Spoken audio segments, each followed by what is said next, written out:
চোখে অটোমেটিক পড়বে, পড়বে কিনা বলেন? সহজ না এগুলি এখন?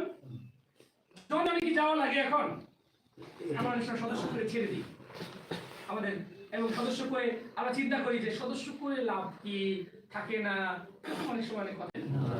যতগুলা গুটি আসে অতগুলা কি আম বড় হয়? যা বড় হয় সবই কি পাকে? মানে কয়েক স্তর অতিক্রম করে কিছু আম পাকে, তাই না বলেন? কয়েক লাখ মুকুল আসলেও সেখান থেকে কয়েকশো আম আসে, কয়েকশো টাকা আম আসে। ব্যাপারটা তো এই।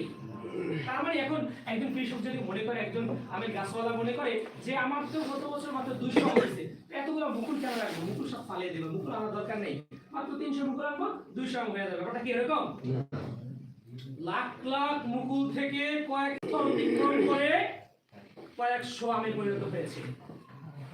আজকে আপনি আমি যে সহযোদ্ধাদের খুঁজছি, যে ইসলামী বিপ্লবের সহযোদ্ধা হবে, আপনি আমি সদস্যই বানাই না। সদস্য বানাই কিন্তু ঝরে পড়বে, কিছু ইয়ে হবে, তারপর সেখান থেকে কিছু ফিরে উঠে আসবে, ঠিক কিনা বলে?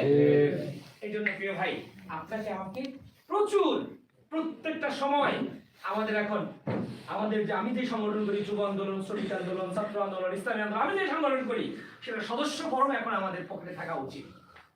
যাকে যেখানে কথা বলার সুযোগ, কারণ মানুষের মধ্যে এখন কোনো ভয় কাজ করছে না।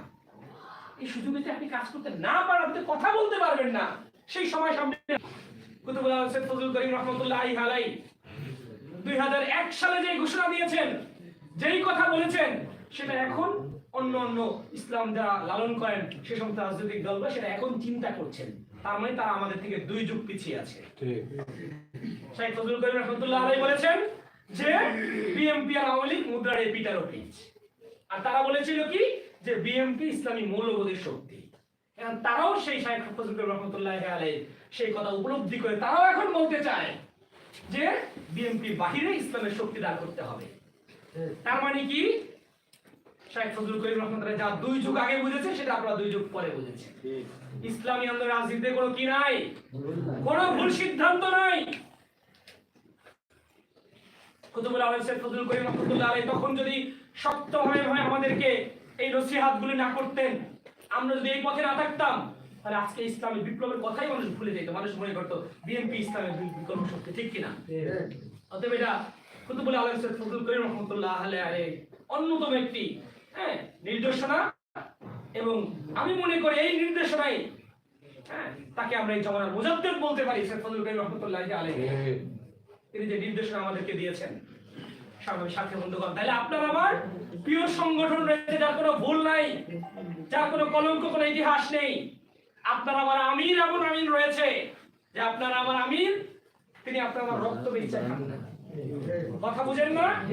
এরকম দেখি কিনা আমরা রাজনৈতিক ইতিহাসের মধ্যে, কখন কাদের রক্ত কে কোথায় বিক্রি করে, পরের দিন মন্ত্রী হবে অমুকে, ক্ষমতায় যাবে অমুকে, এরকম করেছে কিনা বাংলাদেশের ইতিহাসে?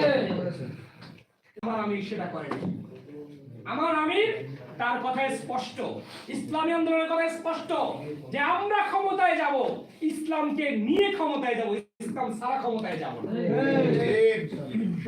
বন্ধুগণ, এত সুন্দর জিনিসগুলো আমরা পেয়েছি, তারপরেও কেন আমরা এখনো বসে আছি? কোন চেতনা আমাদের মধ্যে কাজ করছে না? কোন চেতনার অভাব আমাদের রয়েছে?